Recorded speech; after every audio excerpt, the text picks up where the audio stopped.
Why did they leave?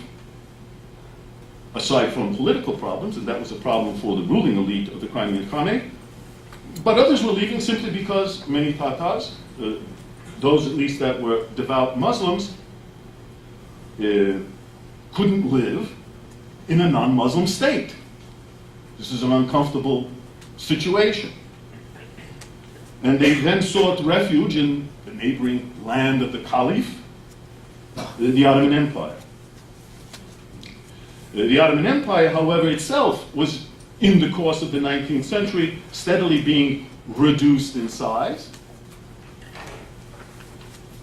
And the Crimean diaspora then that had left and settled usually in areas right nearby, I'm going to have to keep holding this here, right near, just to the southwest of present-day Ukraine, that is in Bessarabia and Moldavia and Dobruja down here by the Danube River. All of these territories were part of the Ottoman Empire. And so they were just going to the Ottoman Empire, but in the course of the second half of the 19th century, these territories had been separated from the Ottoman Empire, usually independent states. And so now the Crimean Tatars, who had first went to Ottoman territory, either, and I should also say in the Far East, in the Caucasus Mountains, in Circassia, they're suddenly now in the Russian Empire, whereas those who just went farther west in the Bujak and in the Dobruja find themselves now either in the new independent states of Romania or Bulgaria. And when they actually left their Crimean homeland to go to a Muslim country, now certainly in both areas, Circassia is now ruled by Orthodox Russia, Dobruja and Moldavia are ruled by Orthodox Romania, and so they have to move again, or they feel obliged to move again. And so there's a second wave, or we call a second emigration, and this time after 1877-78, where between 80,000 and 100,000 moved from these areas along the Black Sea to the heartland of the Ottoman Empire, Anatolia, or effectively present-day Turkey. And then we know that Turkey was transformed into a secular republic after World War I in 1924.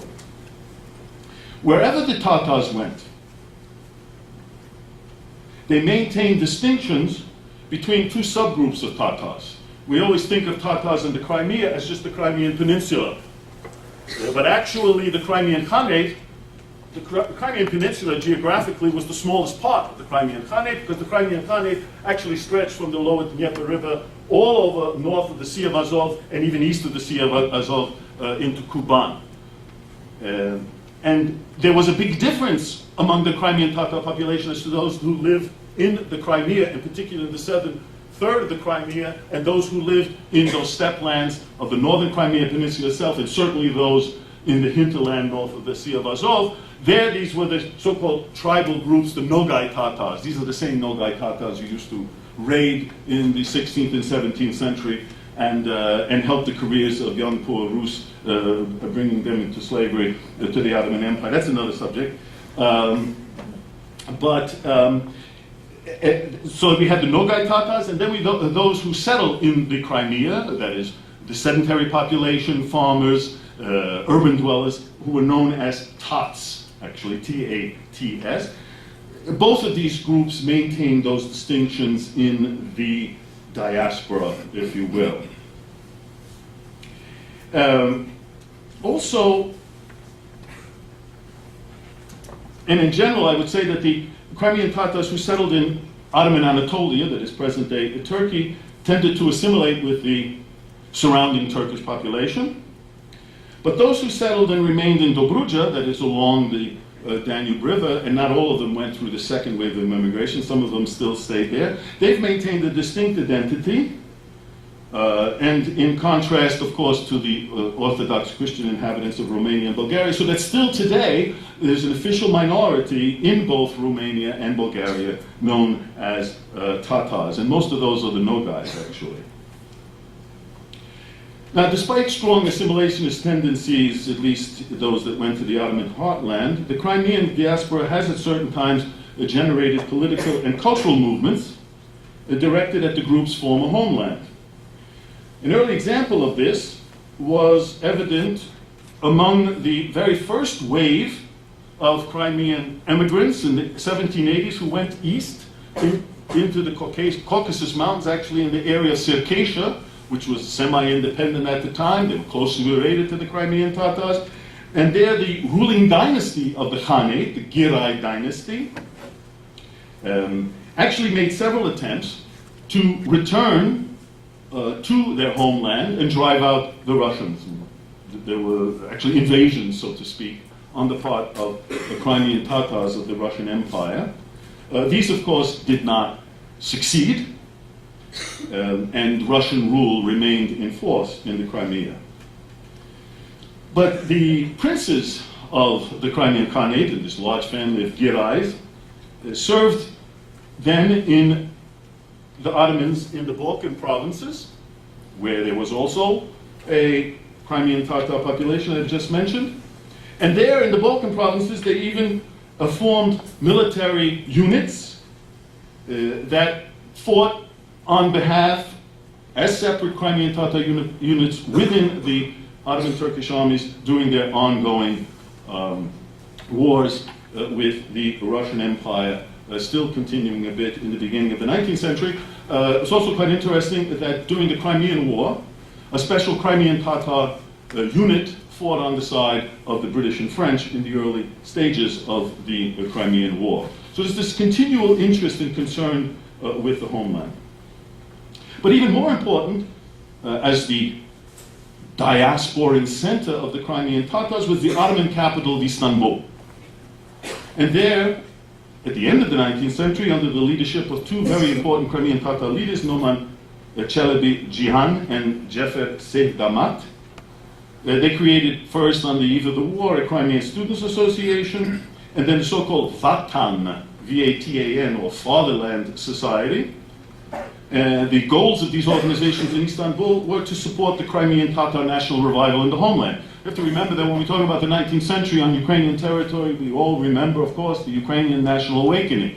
Well, many peoples living on the territory of Ukraine were going through national awakenings in the 19th century. We do know, of course, that Galicia was as much the Piedmont of the Polish national revival as it was of the Ukrainian national revival. Well, at the end of the 19th century, the Crimean Tatars were also going through a national awakening and also trying to figure out who they are. Are we a separate nationality? Are we part of a larger Turkic group? Et cetera, et cetera. And the intellectual center for this revival was Istanbul.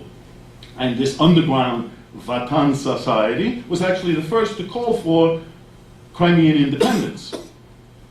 But until that goal could be achieved, and almost for a decade, beginning in 1908, several Crimean Tatar enthusiasts returned from the Ottoman Empire to Russian-ruled Crimea, usually clandestinely, bringing with them books and other nationalist literature, which they distributed and worked, again clandestinely, as teachers in a local or a new method educational program that was being instituted for Crimean Tatars by themselves, kind of like Saturday schools for Crimean Tatars.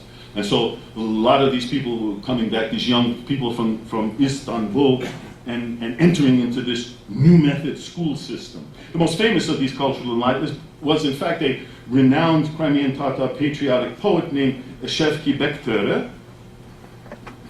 This political activity on the part of exiles continued during World War I. During that time, these activists in Istanbul lobbied the Ottoman government and tried to galvanize support from the entire Tatar diaspora to create an independent Crimean state allied to the Ottoman Empire. So we have ethnic Ukrainians in North America doing this on the part of an independent Ukraine, and we have Crimean Tatars in the neighboring Ottoman Empire doing this same thing on behalf of the Crimea. Of course, the Ottoman Empire collapses, and Turkey becomes a secular republic under Ataturk, who happened to have a large degree of sympathy for the Soviet rule, and therefore independent Turkey under Ataturk did not give any support to these Crimean Tatar intellectuals and activists within its midst. But despite this opposition on the part of Ataturk's Republic of Turkey toward the political aspirations of the Crimean exiles, this did not deter individuals like this longtime anti-communist Cefer Seydamat, until he died in 1960, was a dyed-in-the-wool oppositionist to Soviet rule and never gave up as he sat here, like many Ukrainians and other anti-communist activists in the emigration.